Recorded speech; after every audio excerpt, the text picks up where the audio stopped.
नमस्कार, भुसावळ स्टारमध्ये तुम्हा सर्वांचं खूप मनापासून स्वागत आहे। तर फ्रेंड्स, आज आहे दत्त जयंती। तर तुम्हा सर्वांना दत्त जयंतीच्या खूप खूप शुभेच्छा। दिगंबरा दिगंबरा श्रीपाद वल्लभ दिगंबरा, दिगंबरा दिगंबरा श्रीपाद वल्लभ दिगंबरा। चला तर मग आता आपण दत्तगुरूंचे नामस्मरण करून आपल्या व्हिडिओला सुरुवात करूया। तर फ्रेंड्स, बघा इथे संध्याकाळी 6:30 वाजता आम्ही स्वामींच्या केंद्रामध्ये आलेले आहोत। तर खूप गर्दी होती, कारण पाय ठेवायला देखील इथे जागा नव्हती। कारण की तुम्हाला तर माहितीच आहे, दत्त जयंतीनिमित्त सर्व ठिकाणी श्री गुरुचरित्र पारायण चालू आहे। तर तेच इथे सर्व भक्त होते आणि खूप भक्तजणांनी गर्दी केलेली होती। तर त्यामुळं आम्हाला काय आतमध्ये जायला मिळालं नाही, त्यामुळं आम्ही बाहेरूनच स्वामींचं दर्शन घेतलं। आणि दुसऱ्या ठिकाणी इथे दत्तगुरूंचं मंदिर आहे, तर इथे आलो आहोत दर्शनासाठी। आणि खूप छान सजावट वगैरे केलेली आहे लाइटिंगने। आणि इथे बघा आतमध्ये देवी सुद्धा आहे, पण आम्ही बाहेरूनच इथून दर्शन घेतलं आणि पुढे गेलो। आणि तिथे गेल्यानंतर बघा इथे खूप छान अशी सजावट केलेली आहे, खूप सुंदर दिसत आहे आतमध्ये मंदिर। तर बाहेरूनच इतकं सुंदर दिसतं, तर आतमध्ये गेल्यानंतर खूपच सुंदर असणार आहे। आणि रांगोळी सुद्धा बघा किती छान काढलेली आहे। तर खूप छान वाटते मंदिरामध्ये गेल्यानंतर। आणि बघा सगळीकडे असे देवतांचे पोस्टर वगैरे लावलेले आहेत। तर हे सर्व देवतांचे फोटो बघून छान प्रसन्न वाटतं तिथं। आणि इथे बघा आम्ही रांगेत थांबलो, तर रांग आत्ताच नव्हती, अर्ध्यामध्येच होते। तर बघा आम्ही गेल्यानंतर लगेच इथे किती लांब बघा इथे रांग दिसत आहे तुम्हाला, लगेचच खूप गर्दी झाली 2 मिनिटात अगदी। आणि इथे बघा भजनाची तयारी चालू आहे, भजनी मंडळांची। आणि इथे मग आमचा मल्हार बघा एका जागेवर बसतच नाही, तो खूप त्रास देतो आणि इकडे धाव तिकडे धाव असं काहीतरी करतच असतं, कुठलं वायर पकड असं काहीतरी कारनामे करतच असतो। त्यामुळे त्याची दीदी त्याच्यासोबतच होती आणि माझं लक्ष पूर्ण मल्हारवरच होतं। तर मी म्हटलं चला आता आपली काय रांग पुढं जात नाही, म्हणून थोडा वेळ मी इथे शॉर्ट्स वगैरे काढले। तर आता बघा फायनली आता नंबर आलेला आहे आमचा दर्शनाचा। तर बघा आता आम्ही इथे दत्तगुरूंचं दर्शन घेत आहोत। तर बघा दत्तगुरूंना किती छान असं सजावट केलेली आहे, इथे खूप छान फुलं वगैरे लावून सजावट केली आहे। आणि दत्तगुरूंची पण इथे खूप छान सजावट वगैरे केलेली आहे। आणि इथे बघा औदुंबराचं पण झाड आहे, एकदम पाठीच आहे। तर तिथं पण आम्ही प्रदक्षिणा घातल्या औदुंबराच्या। आणि खूप छान मंदिर आहे, तिथे गेल्यानंतर असं वाटतं की तिथून घरी परत यावं असं वाटतच नाही, इतकं छान मंदिर आहे ते। आणि खूप छान आणि शांतीमध्ये आमचं दर्शन झालं।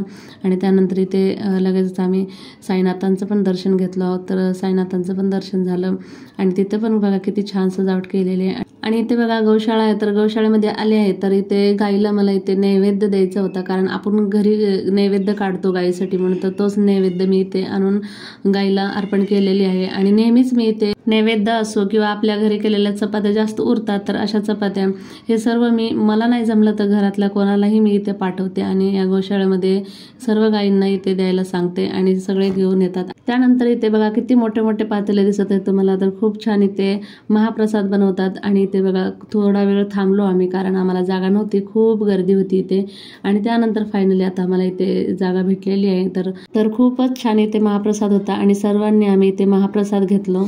तर इथे बघा आता आमचं जेवण वगैरे झालेलं आहे, तर आम्ही परत इथे मंदिरामध्ये आलो। तर बघा इथे सर्व वारकरी इथे छान असं भजन करत आहेत आणि सर्व वाईट कपडे घालून आहेत आणि किती सुंदर दिसत आहेत सर्व वारकरी। खूपच छान इथे पाऊल वगैरे खेळत होते आणि हरिपाठ वगैरे चालू होता। तर तुम्ही सुद्धा इथे भजनाचा लाभ घ्या।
दत्त जयंतीनिमित्त तुम्हाला हा व्हिडिओ कसा वाटला आहे कमेंटमध्ये नक्की सांगा आणि व्हिडिओ आवडला असेल तर व्हिडिओला लाईक शेअर अँड सबस्क्राईब नक्की करा आणि भेटूयात असेच एका नवीन आणि इंटरेस्टिंग व्हिडिओमध्ये. तोपर्यंत बाय बाय. थँक्यू.